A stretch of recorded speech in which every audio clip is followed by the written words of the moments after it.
Hello বন্ধু, কেমন আছো তুমি? হ্যাঁ, আমি তো ভালোই আছি। তোমার খবর কি? বন্ধু, অনেকদিন হলো তোমার সাথে একটা কথা বলতে চাইছিলাম। কি বন্ধু দেখি। বন্ধু, আমি তো এবার ঈদত বাড়ি যাওয়ার চাচ্ছিলাম, তুমি কি বাড়ি যাবেন না বন্ধু এবার?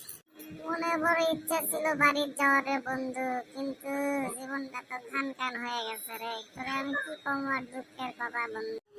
এত ভঙ্গিটা না কইরা সত্যি করে কও, কি হয়েছে, কি কইবার চাইছ তুমি? কিছু বুঝা পেলাম না। এখন একটু নগর ভাষায় কথা বলু, এখন আবার ঢাকা ভাষায় কথা করছো।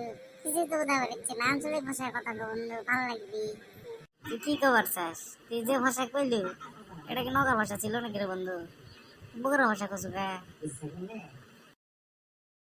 যাই হোক বন্ধু, আজকে আর বেশি কথা কবার চাচ্ছি না। বাসার থেকে ফোন দিছে, আমি না বাসার যাবো। তুই পারলে আমাকে একটা কল দিয়ে বাদ বাকি কথাটা কোস। এখনই সব কথা কেউ, পরে কি কথা কবো তাহলে?